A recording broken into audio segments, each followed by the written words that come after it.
Good evening and welcome to Tucker Carlson Tonight. So not long after Jack Ruby shot Lee Harvey Oswald on camera in the basement of Dallas Police Headquarters, a lot of Americans started to have some questions about the Kennedy assassination.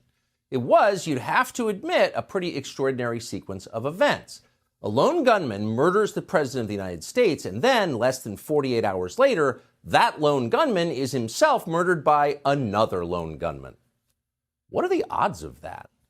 It's one thing if you get struck by lightning, rare but possible. But if every member of your family also gets struck by lightning all on different days, you might begin to suspect these are not entirely natural events. But oh, replied the U.S. government, they are. This bizarre chain of killings was all entirely natural. So less than a year after the JFK assassination, the Johnson White House released something called the Warren Commission Report.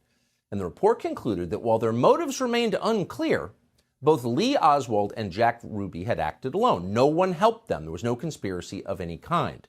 Case closed. Time to move on. And many Americans did move on. At the time, they had no idea how shoddy and corrupt the Warren Commission was.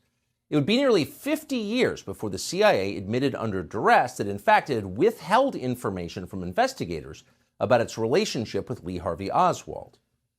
But even then, at the time, before that was known, the government's explanation didn't seem entirely plausible, and some people started asking obvious questions about it. It was at that point, as Americans started to doubt the official story, that the term conspiracy theory entered our lexicon. As Professor Lance DeHaven Smith points out in his book on the subject, the term conspiracy theory did not exist as a phrase in everyday American conversation before 1964. In 1964, the year the Warren Commission issued its report, the New York Times published 5 stories in which conspiracy theory appeared. Now, today, of course, the term conspiracy theory appears in pretty much every New York Times story about American politics. It's wielded, now as then, as a weapon against anyone who asks questions the government doesn't feel like answering.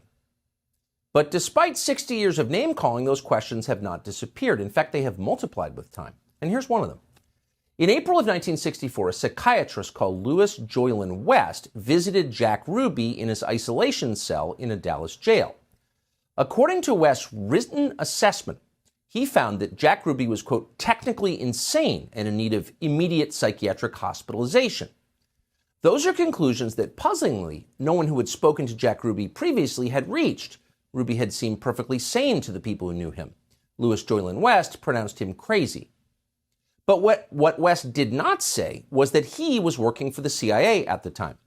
Louis Joylan West was a contract psychiatrist for the spy agency. He was also an expert on mind control and a prominent player in the now infamous MK-Ultra program, in which the CIA gave powerful psychiatric drugs to Americans without their knowledge.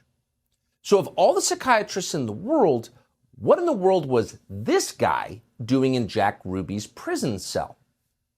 The media did not seem interested in finding out. In fact, the New York Times, in an extensive 1999 obituary of West, never mentioned the fact that he had worked for the CIA, much less his time in Jack Ruby's cell, which seems relevant. So you can see why non-crazy people would wonder about what really happened, and of course many have wondered. In 1976, long forgotten, the House of Representatives impaneled a special committee to reinvestigate the JFK assassination.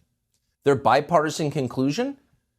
Jack Kennedy was almost certainly murdered as the result of a conspiracy. But the question is, a conspiracy by whom? Well, the obvious suspect would be the CIA.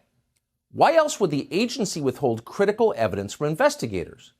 Is there a benign explanation for that, for maintaining this level of secrecy for this many years? Not that we're aware of. And it is illegal. In 1992, Congress passed the President John F. Kennedy Assassination Records Collection Act. That act mandated full disclosure of all documents by 2017, 54 years after JFK was killed. The last administration promised to comply fully with that law, but under intense pressure from CIA Director Mike Pompeo, withheld in the end thousands of pages of CIA documents. Today, this afternoon, the Biden administration did exactly the same thing. That would be thousands of pages of documents after nearly 60 years. After the death of every single person involved. But we still can't see them. Clearly, it's not to protect any person. They're all dead. It's to protect an institution. But why? Well, today we decided to find out. We spoke to someone who had access to these still hidden CIA documents, a person who was deeply familiar with what they contain. We asked this person directly, did the CIA have a hand in the murder of John F. Kennedy, an American president? And here's the reply we received verbatim. Quote, the answer is yes. I believe they were involved. It's a whole different country from what we thought it was. It's all fake. It's hard to imagine a more jarring response than that. Again, this is not a, quote, conspiracy theorist that we spoke to. Not even close.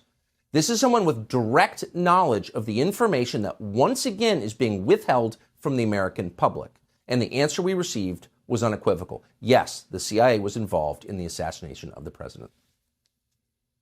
Now, some people will not be surprised to hear that. They suspected it all along. But no matter how you feel about or what you thought about the Kennedy assassination, pause to consider what this means. It means that within the U.S. government, there are forces wholly beyond democratic control. These forces are more powerful than the elected officials that supposedly oversee them. These forces can affect election outcomes. They can even hide their complicity in the murder of an American president. In other words, they can do pretty much anything they want. They constitute a government within a government, mocking by their very existence the idea of democracy. As cynical as we have become after 30 years of watching government officials ignore the voters who employ them, we were shocked to learn this. It's not acceptable. Americans have trusted their government less with every passing year since the killing of John F. Kennedy. Maybe this is why. And people have known this for a long time. The people who knew would include every director of the CIA since November of 1963.